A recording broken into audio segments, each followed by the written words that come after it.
morning and thank you for joining us this hour on Ayogen TV. I am Faith Ashu Oluwakemisola. Before the news in details, let's take a quick look at the trending headlines. On our local news today, Nigerian woman dies of cardiac arrest during UK visit. And on our political news, fake agency probe, House faces pressure to summon Gbajabiamila. And lastly, on our business news, gas supply cuts push indebted power plants towards collapse. Now the news in full.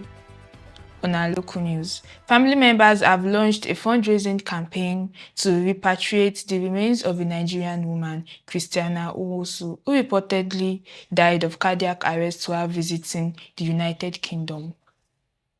The family said its greatest wish was to honor her memory by returning her body to Nigeria for burial, where she would be laid to rest among her extended family and ancestral roots.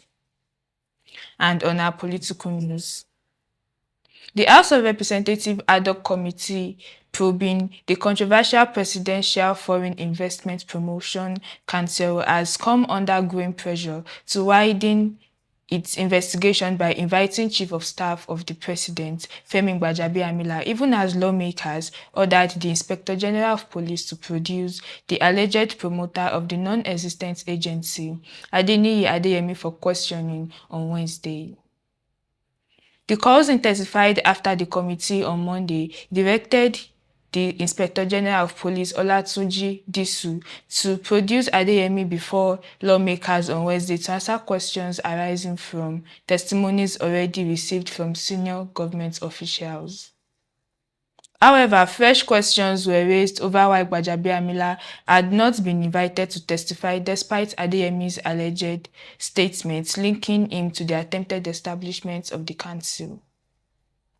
A source familiar with the committee's proceedings told The Punch that lawmakers missed an opportunity to seek answers from the police on several key issues during Monday's sitting. And lastly, on our business news today, electricity generation companies have warned that Nigeria's power plants are facing the risk of collapse as mounting unpaid debts continue to cripple their operations, with gas suppliers increasingly cutting off fuel supplies to indebted generation companies.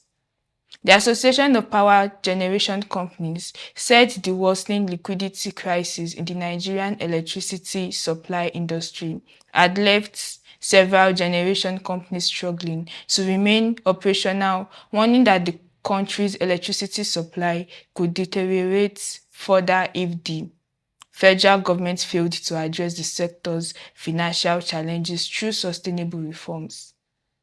The federal government recently concluded an investors forum ahead of the proposed bond issuance, which is expected to settle part of the 4 trillion naira owed to electricity generation companies. The bond forms part of the Presidential Power Sector Debt Reduction Program aimed at restoring liquidity in the power sector.